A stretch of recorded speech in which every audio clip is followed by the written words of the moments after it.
want to do first of all is, you can probably tell by my accent, I'm an Aussie. So I'm zooming into you this morning from Melbourne, down under. It's a wet, chilly spring morning down here. So good morning. But as is customary here in Australia, I want to acknowledge country. I want to acknowledge that I'm zooming to you from the country of the Wurundjeri people of the Kulin Nation. They've been here for tens of thousands of years as custodians of this country, and I want to pay my deepest respects to their elders, past, present, and emerging, and also respect to any other First Nations person who might be tuning in or listening to the recording of this session. But thank you for joining me. What I'm going to do today is, yes, talk about finding your toehold. What do you do when you encounter that intersection between grief and creativity? So I'll talk about that experience and some things we can do. But to start off with, can you do me a favor and let's use the Zoom chat for this? I want to ask you to do a Zoom cascade, and that's when I give you a very simple prompt and get you just to respond in just one or two words in the Zoom all at the same time. So my first prompt is, what does the word creativity mean to you? Could you maybe write one or two words in Zoom and let us know what the word creativity means to you? And of course, for this, there are no right or wrong answers, because I believe everybody is creative. You can't be upright and human and breathing and not be creative. But what is super cool is that we're all creative in our own unique and individual ways, which I find awesome. So we're getting some beautiful responses here. Intuition, freedom to pursue passion. It is my soul functioning. Ideas, action with intention.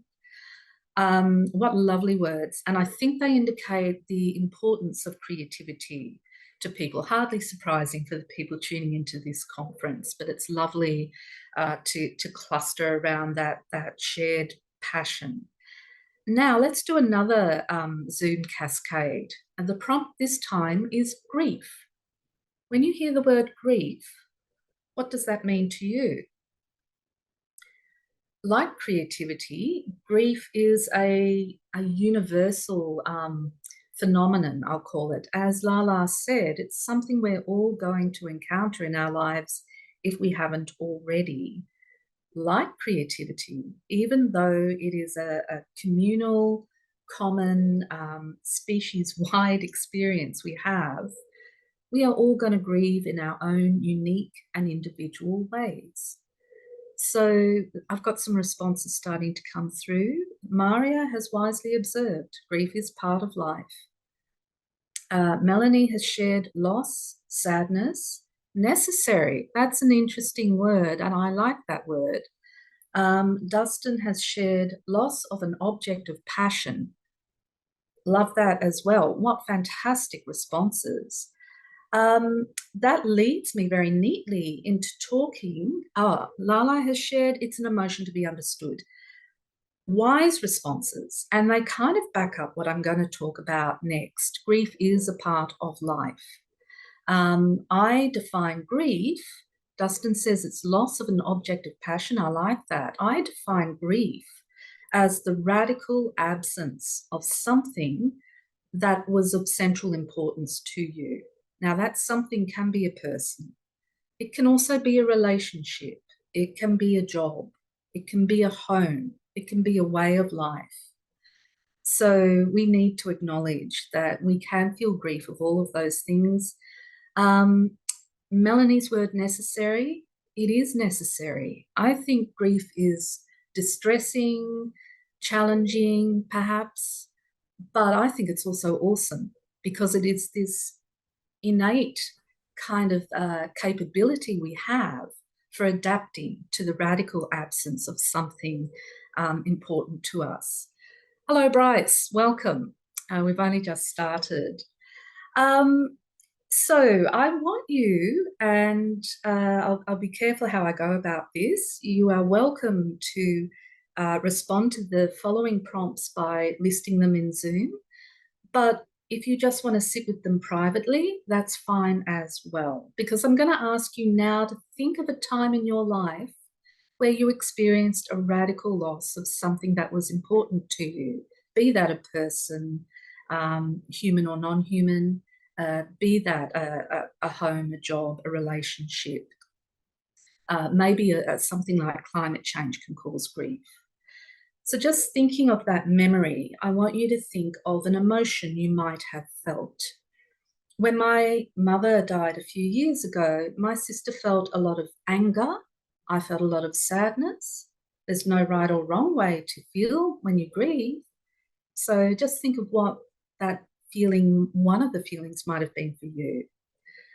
Somebody said helplessness. Good one. Thanks, Bryce. Now, fear.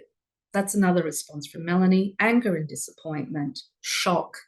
Yes. So all of these are feelings that people may feel about grief. Now think of maybe a physical sensation, if you had one, to your grief. When Mum died, my sister could not get warm for a couple of weeks. She felt unnaturally cold. I struggled with fatigue, extraordinary fatigue. Maria has written down heavy. Dustin has written down shaking. So grief can give us very powerful physical sensations. Now I want you to think about maybe how, we've got frozen and numb from Melanie, physically and emotionally spent from Bryce. Yeah, I think I felt like that too after my mother died, Bryce. Now just thinking about perhaps you had a sensation that affected your behavior.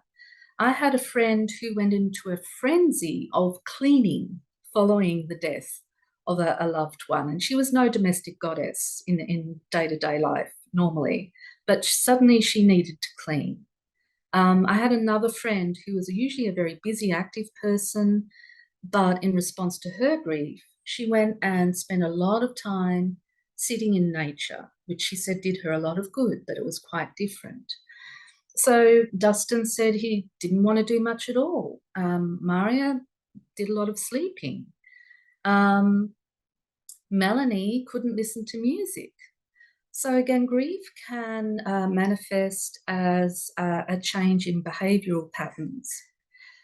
Maybe the last prompt is, did grief affect the way you thought about the world, your attitudes, your ideas, your beliefs perhaps? Some people feel closer to God and seek out religion. Other people, when they're hit by grief, actually feel a disconnect from something they felt spiritually before. Some people feel incredible gratitude for life. For me, grief has always made me feel incredible clarity about what is important in life. Other people feel confused. Bryce wrote before he had zero tolerance for unjustified drama. Yeah. So a change in priorities and where you want to put your energy, a need for change, both disconnect and connection. So I think I might stop the prompts there. Awareness that we are all dealing with something, that transformative experience. Unsettled fear that it can and will happen to me. Understandable, Dustin. Thank you. Thank you for offering those responses up. I really appreciate that. I want us to now just pause just for a second and take a few deep breaths and just center where we are right now. I'm going to think that I'm here in Melbourne. It's a wet and chilly day, but spring is on the way. I'll go for a walk later by my favourite lake, and I'll look at the 2 black swans that have just given birth to 5 fluffy grey goslings. So I invite you to bring yourself back to the here and now after we've been remembering grief. And when you're ready, bring yourself back into the room. And the reason why I asked you about all of those prompts was to make another point about grief, which is that I think it's an umbrella term that covers a whole range of behaviours, feelings, ideas, attitudes, sensations.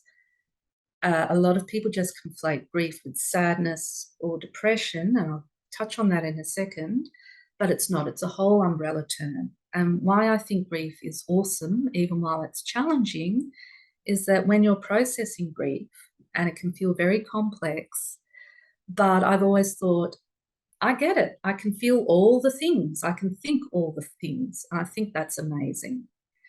Just touching on depression, and I just want to briefly touch on a very serious point that sometimes grief is not the same as depression. They're quite different things. And I used to suffer from clinical depression. I know what it feels like.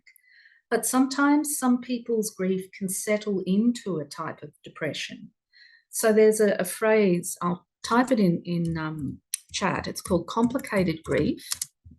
And I just want to advise anybody who thinks that their grief might have settled into a sort of depression, get help.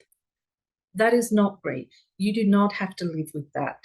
And we might all grieve in our own unique and individual ways, but that doesn't mean you have to grieve unsupported. So don't be afraid to reach out for help, and don't live with depression. It's a terrible thing. Having struck that serious note, I now want to move on to, and now given you an idea of what I think grief is, the only other term I really want to define is creativity. And I have a pretty broad idea of what creativity is. It's anything that vaguely uses the imagination in my book. If you tell me you're creative when you do accountancy, or when you cook a meal, or when you make a sculpture, I believe you. You get to say that. I often conflate art and creativity, but again, I think anybody who fixes a car with the right intentionality can be said to be artful. So now I want to talk about the experience of creativity and grief and how they intersect. I was just on a panel for this conference about the performing arts, and the subject of grief did come up, and the people on that panel shared that grief inspired them to write poetry. Somebody said it inspired them to dance like no one's watching, which I think is very, very beautiful. After my mum died, I wrote my way through my year. I wrote a book's worth of text. I didn't write well, but that didn't matter. It helped me to write and get it all out. There's a very beautiful couple of lines of poetry that I'm going to share in chat right now. That for me has been a really important quote throughout my whole life. And it's a couple of lines by British poet Gerard Manley Hopkins from one of his sonnets. And he wrote, "This to hoard unheard, heard unheeded, leaves me a lonely began." So this to hoard unheard, to hoard feelings and not be able to share them. Or if you do share them, heard unheeded, if you share them, but other people don't heed them or listen to them or give them weight or importance. Leaves me a lonely began. A lonely began. You're at the beginning, you're stuck there, you can't go forward. And it's a lonely place.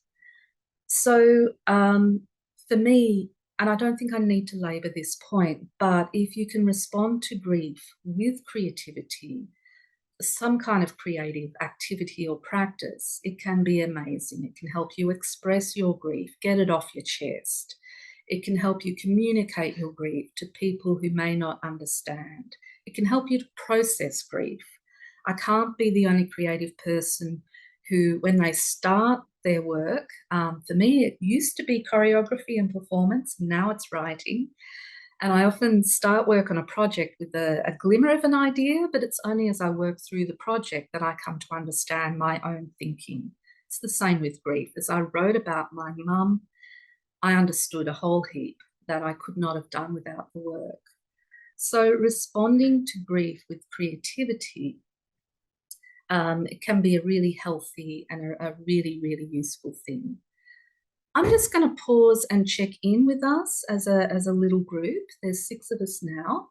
Does anybody have a comment or a question, or would anybody like to share a creative response that they may have had to a time of grief? You can either do this in Zoom or unmute yourself and speak. Anybody up for that?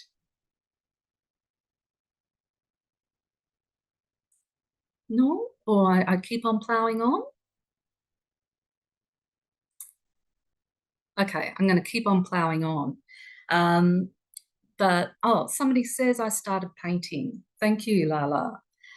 What I really want to get to in this talk is what happens when the opposite happens. Maybe grief opens the floodgates and you've got lots to express and off you go. But sometimes grief can squelch people's creativity.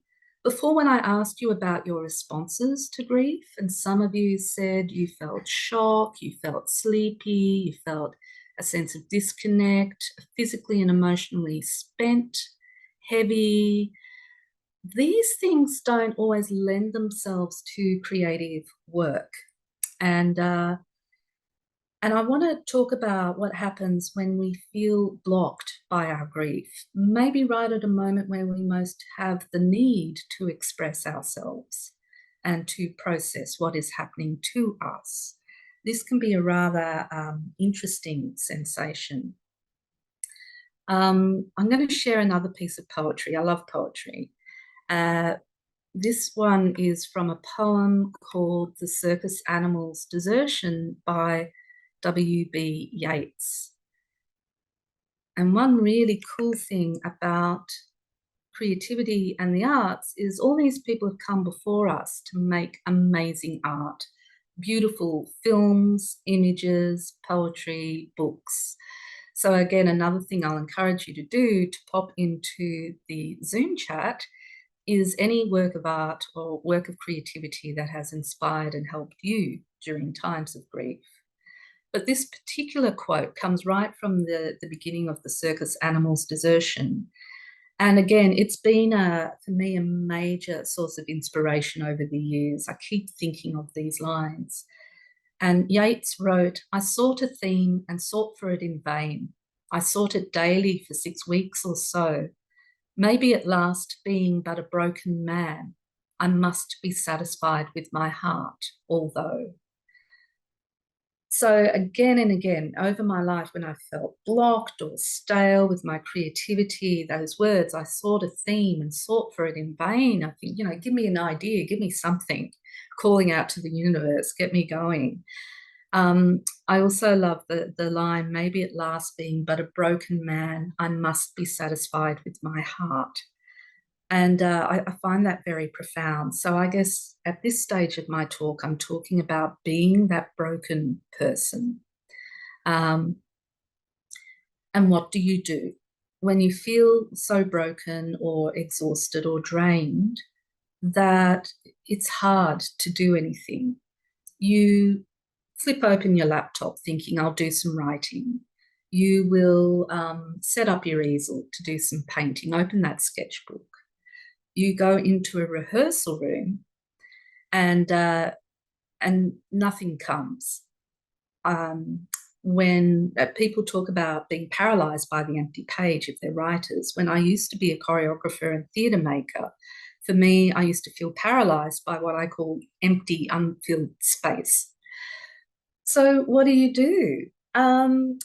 Maria has just popped up an idea, which is great. I tend to go to Pinterest and just look for inspiration from others visually. Yes. And I actually often found during lockdown, which was a very interesting time, but for me, a very creative time.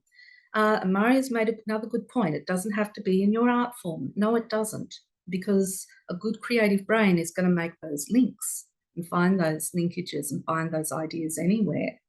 And I love pointing out to people that I get a lot of inspiration off Twitter, of all places, but there are nice people on Twitter posting great stuff. Inspiration's everywhere. It could be on the bus, listening to people talk. It could be picking up a leaf and thinking about the shape of that leaf or the texture of that leaf. So the trick is when we're sunk in grief and we forget to look around us, what can we do to shift that? And one idea, yes, is to go onto Pinterest or social media and see what other people are getting inspired by. I have a few other ideas, but feel free to suggest other things. The poem I just read from, I must be satisfied with my heart. The idea of, if you've got nothing else, going into your own heart and writing about grief. That poem ends with another very cool line, which again I'm going to put in chat right now. And in that poem, W.B. Yeats talks about how all his tricks as a poet, all his favourite themes, he feels like they've deserted him. And all the fancy, shiny kind of techniques he used are gone. And he ends up saying, now that my ladder's gone, I must lie down where all the ladders start, in the foul rag and bone shop of the heart. So he's talking about an image where he climbs down a ladder into a kind of basement shop, a secondhand shop full of junk, full of stuff that is broken or greasy or discarded. And that's what you're left with when everything else in life leaves you. You've got to rummage around in that junk and that trash, but you can find magic there. And that's what he's saying. When you're broken and you've only got your heart, climb down the ladder into your heart and find that stuff. I think a lot about creating in fragments. I should have said at the top of the talk what my practice right now is. I started off in the performing arts. I went into arts management. So I worked with people across different art forms and got to see different people working under different conditions, which was fantastic. And now I focus on people's experience of creativity. And I am a facilitator and a conversation designer, but I'm also a process coach or a creative process mentor. So I often talk to people, and especially when they're feeling blocked or uncertain or insecure or whatever. And I find that people often, when they're feeling tired or life is very overwhelming, maybe somebody has died and they've got to organise the funeral. Maybe they're going through a relationship breakup and they've still got to go to work, look after the kids, get the dog to the vet, get their mum to her podiatrist's appointment. Where do they have time to be creative? And my advice to them can be, think about being creative in fragments. Manage your expectations that this week, maybe this month, maybe for the next few months, you're not going to write a novel. But what you can do is snatch those little half hours, those little 15 minutes, and work with them. You can't write a chapter, but you can, on the commute into work, listen to a podcast about writing technique. You can read an article that gives you some information that you can use to build the historical setting for your novel.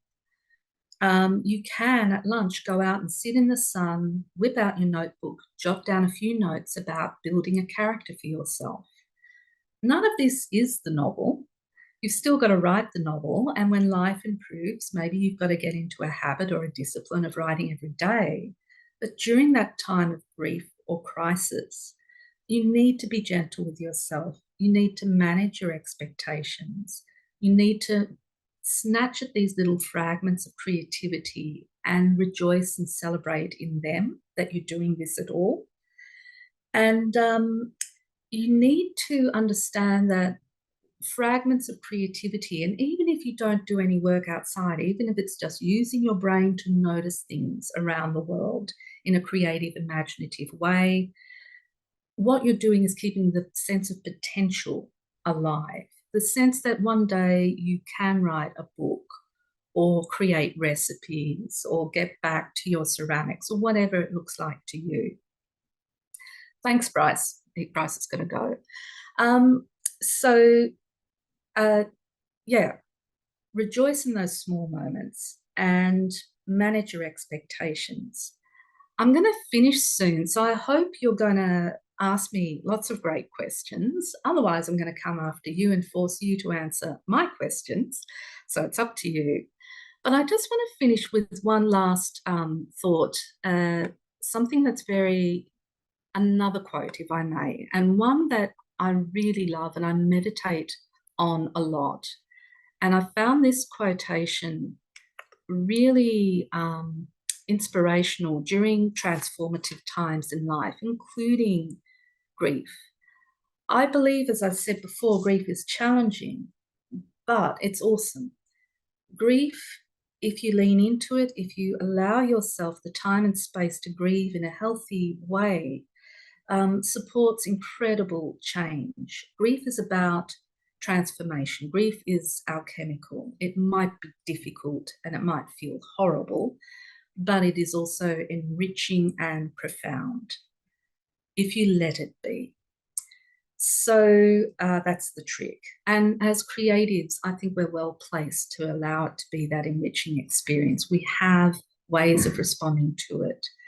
So this amazing quote, thank you, Maria, I think it's amazing, is let me fall if I must fall. The one I will become will catch me. I love that quote. That's from the Baal Shem Tov, who was the founder of Hasidic Judaism. I think it's an amazing quote. So for me, grief, if I can map that quote against the process of grief, grief is that sensation of falling, being in free fall. You lose your footing. You see the landscape whizzing past you at speed and it's in the wrong place. It's vertical as you fall. You don't know when you're going to hit the bottom or what you're going to find there. So grief is that experience of falling.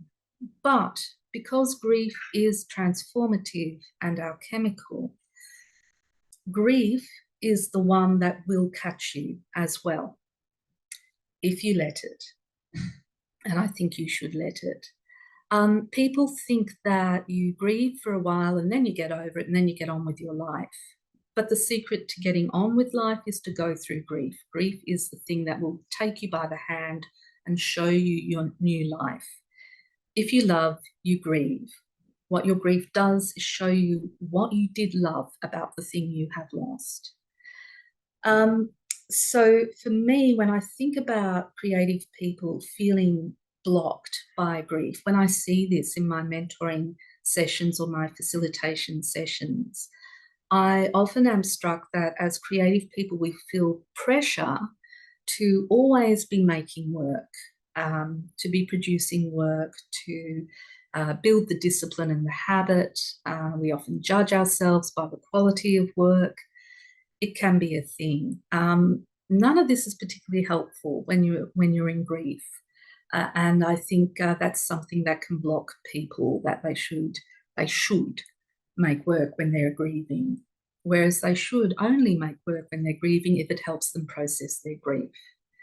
So it's fine to take a step back from making work if you need to and rest.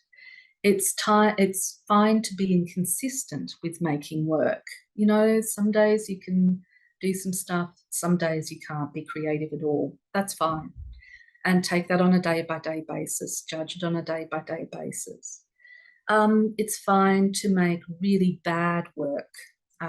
Like I said, I wrote practically a book's worth of text after my mum died. Most of it is absolutely god awful, but it felt wonderful to do. It really helped me. And it's there as a draft in future years. I might revisit it and the ideas are written down at least. The wisest thing I did for myself was refuse to judge my own work because I knew I was not in a sound, sane place where I could judge that.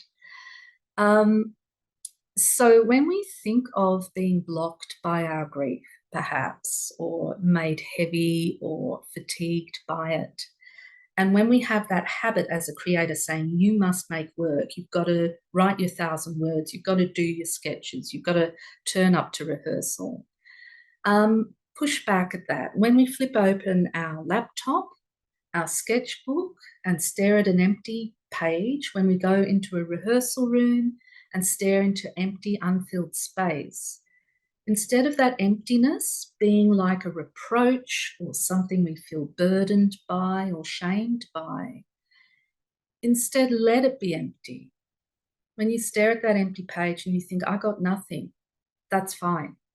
It's important for you to have nothing while you're in your grief, because the work of a creative person when they're in grief is to grieve. So when you turn up and you flip open that empty page, just let yourself sit there with that emptiness.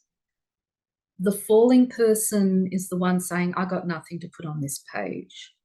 The person who will become the one who will catch the falling person is the grieving person. And that process of catching is saying, it's okay for this page to be empty right now. It needs to be empty today. So the work of grief as a creative person is to sit with your grieving person when you feel those blocks, when you feel that emptiness, and to just let that exist. I feel like I've just petered out. I think I've said everything I need to say. Has anybody got any questions or comments? I should have said too, in my practice, because we are all unique as creatives, we all have our own individual expression of this beautiful shared capability of creativity and also of grief, equally beautiful, is that I'm not very fond of teaching. I don't feel like I teach people things. I feel like I offer provocations, and it's my job to ask the right questions. This might sound odd for somebody who's talked nonstop for the last 30 minutes, but I actually prefer listening to people. So please chime in and feel free to disagree with anything I've said, because that can be a very rich conversation as well. Maria, you've unmuted. Just something that kind of popped in here as I was thinking, okay, what can I ask for a question? But what comes to my mind is, okay, so we'd never know when grief is going to hit us. That's kind of like the unexpected shows up.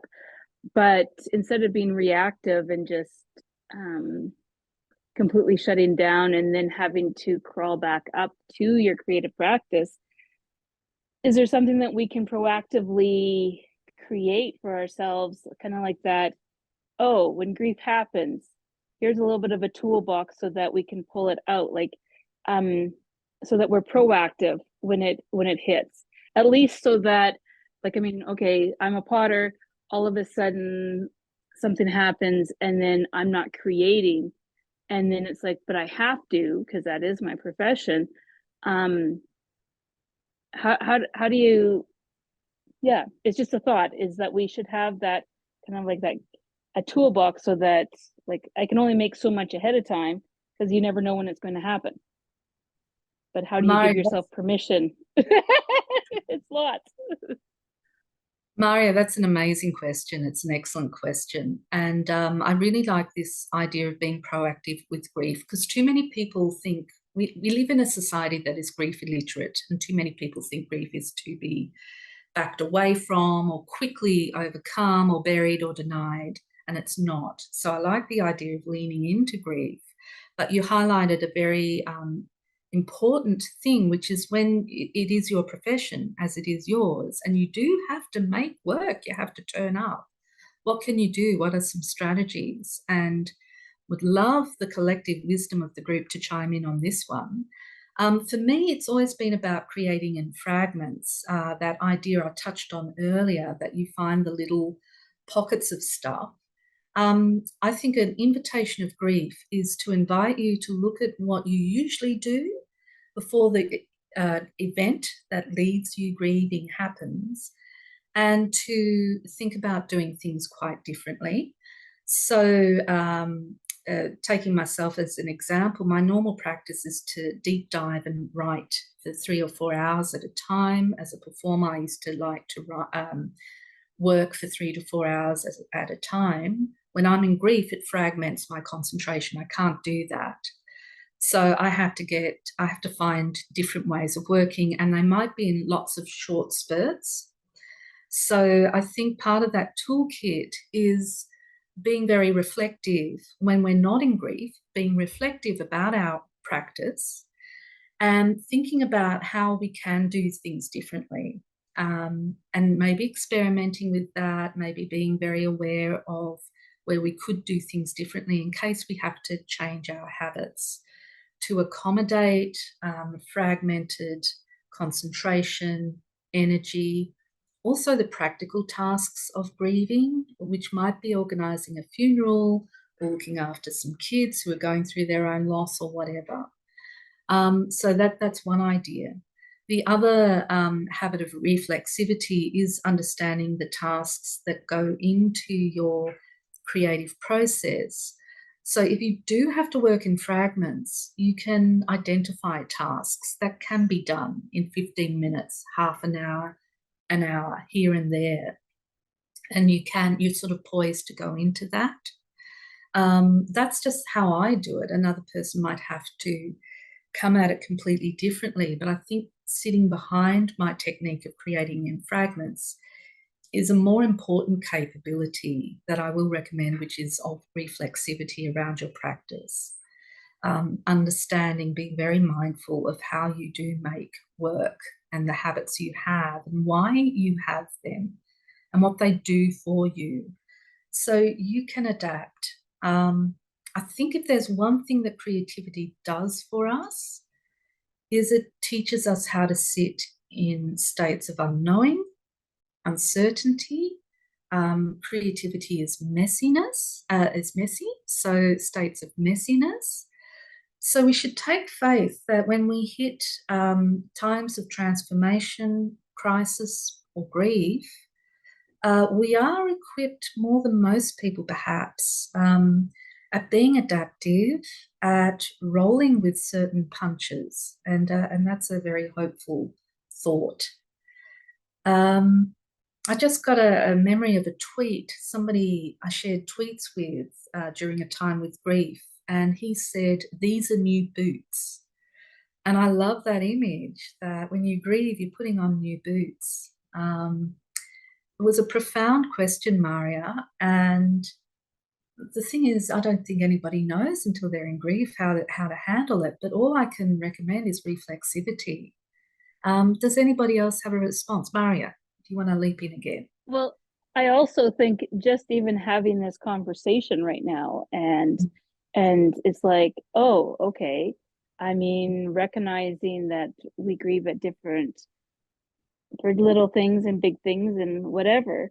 And but just to have this conversation and I know when I get into a creative block or whatever, at the end of the day, it's just showing up and Yes. just give me 5 minutes. Like, even if I don't feel like throwing, and like maybe I am grieving or something's happening, I don't feel like throwing. It's like just go on the wheel and do 10 minutes, set a timer. But usually it's an hour later, and you're like, okay. So I think that's something to throw in the toolbox is just show up, even if it is for 5 minutes for yourself. And so, anyways, I loved your answer. Thank you. And I loved your response just then. Two profound points, excellent points. Having conversations like this, and we are part of a community. So yes, have the conversations before you're in grief, while you're in grief, just after you've been in acute grief. And again, that's feeding into that habit of reflexivity. And yes, showing up. And I think that's what I was trying to touch on when I talked about staring at the empty page. You don't beat yourself up if you're not putting words on that page. You don't beat yourself up if you do put words, if you do set that timer and say, I'll write for 15 minutes or I will write 500 words, and they're 500 words of absolute crap. You don't beat yourself up. You showed up, and that has to be enough. I think it's really important. Lala's just said, important to reflect on what makes us inspired for those moments. Absolutely. And that's a great point, Lala. And reflecting on what makes us inspired can give us real insight into what does drive us as creative person. as creative people, I should say. Yes, I agreed, Lala. What inspires us when we're not in grief? So embed reflexivity into your practice. Have a conversation. Don't just feed off or riff off your imagination. I mean, do that at some times, you know, because it's delightful and it's essential to being creative.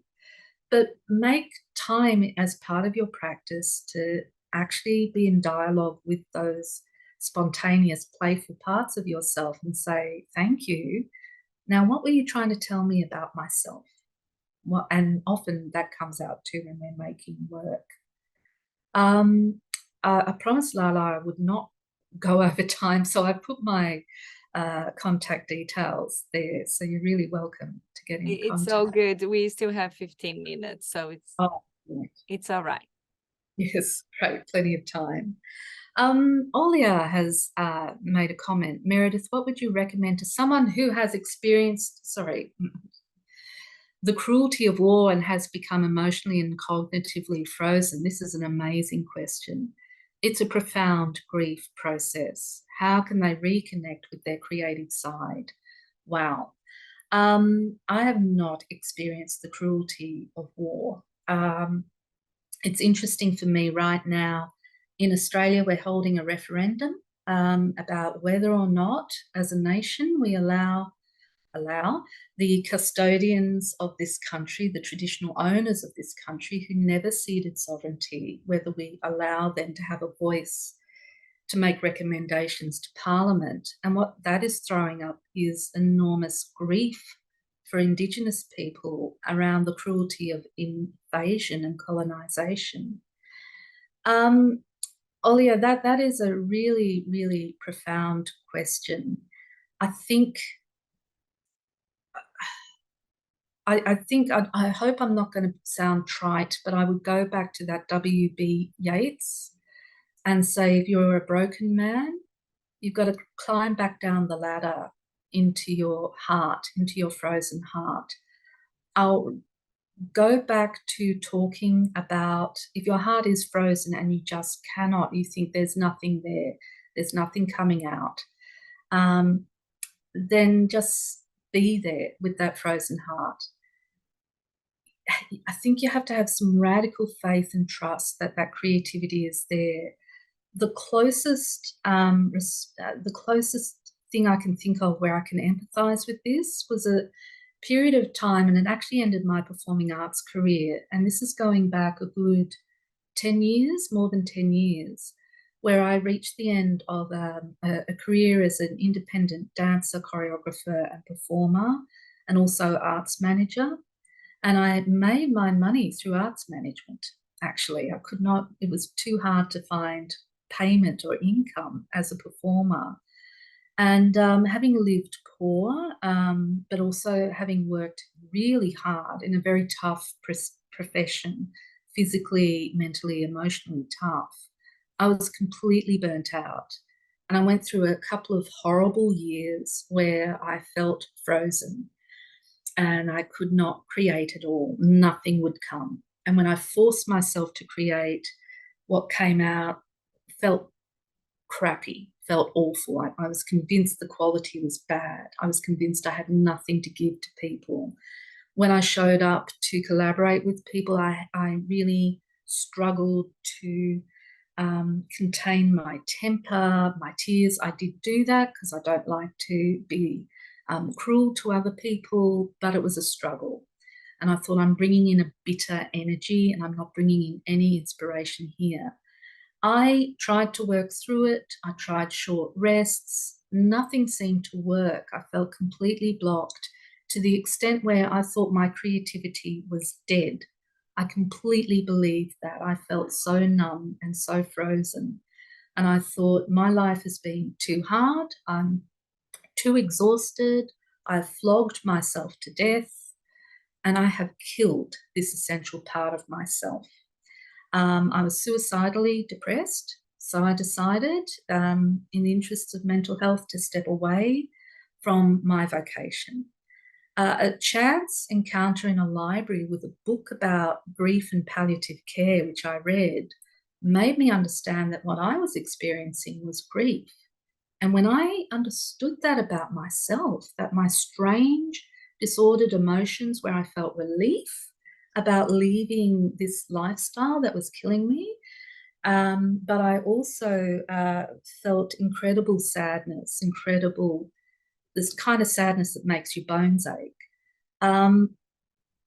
I realized I was feeling grief. And once I realized that, it's like the ground steadied underneath my feet. I caught myself. I've been falling and I caught myself in that instance.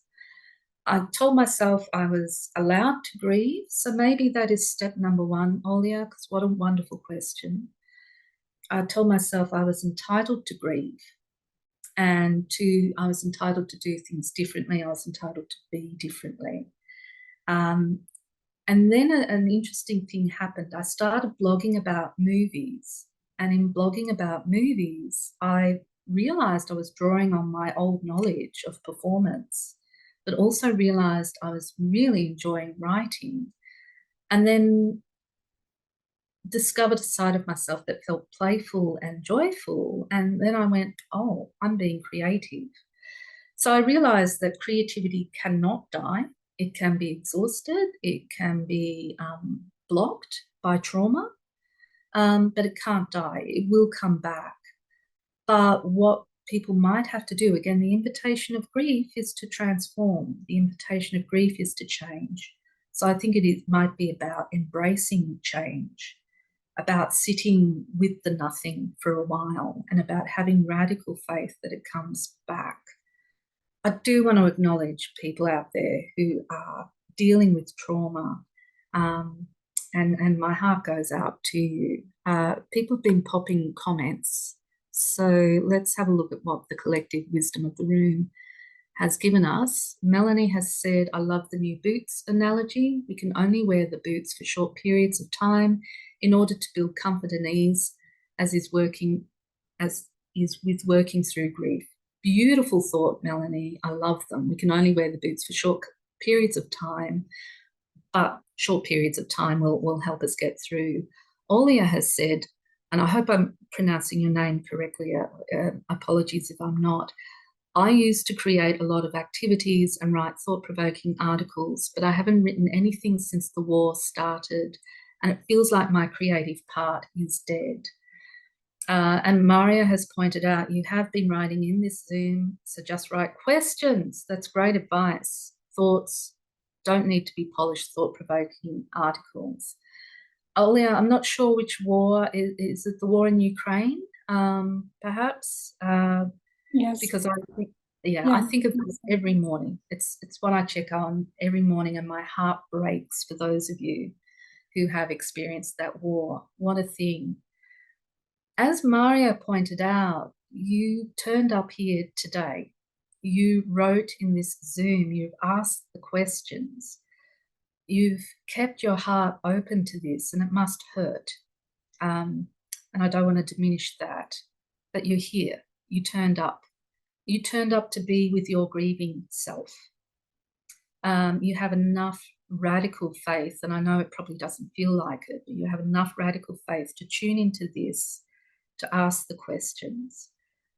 I recently heard a wonderful podcast between Philip Holdengraber and the psychotherapist and author Philip Adams. And they were talking about what they called the unlived life. And Adams was talking about his patients who turn up and talk about frustration, about the things they wanted to happen and never did and never could. And he views frustration as not a comfortable thing, but a good thing, because he said where you have frustration, you have an opening into the imagination. You've kept an imaginary space open. And even if the thing you're frustrated about didn't happen, something else could. So for me, that was a beautiful thought, that frustration is an indicator of potential. You're turning up here, anybody who feels grief, I think, is doing the same thing. They're keeping an imaginary space open, even if and when it hurts, and keeping a line open to some little part of themselves that believes that that creativity is still possible, that it can still happen.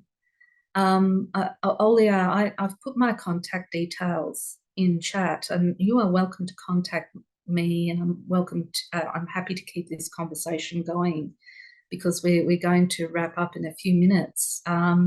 But my heart goes out to you, and I want you to know that you're supported. And feel free to reach out to me, and for anything I can do, I can listen. I'm a better listener, I think, than advice giver. And that goes for anybody on this call. Please keep the conversation going. Lala, how are we doing for time? Yeah, we just have 5 minutes, so I would love to continue, carry on this conversation. It's being so thoughtful and I believe for everyone. So just want to thank you for that. I think your voice is just so calm and give us like that kind of hug. It was great to hear your story. It's beautiful. And yeah, I really want to reach out as well, and it's a very interesting topic in general. Just came like many thoughts throughout your session. So yeah, Meredith, thank you so much. Are you doing any other sessions for the conference? I'm not presenting. I hope I can catch a couple of sessions. If I get up very early here in Australia, I can catch a couple of sessions to participate in, to listen to. And I look forward to catching up with sessions on YouTube. I want to thank everybody here for turning up. Grief is a topic people shy away from, and we mustn't. We have to be here for each other, and especially people like Olia. I want to thank you all for being vulnerable, for offering advice, ideas, insights, questions. We went through lockdown. That was a hell of a time. Yes, the war in Ukraine is raging on. We have climate change working its mischief in our world. So it's very important that we come to grips with grief, especially as creatives. So thank you all for turning up.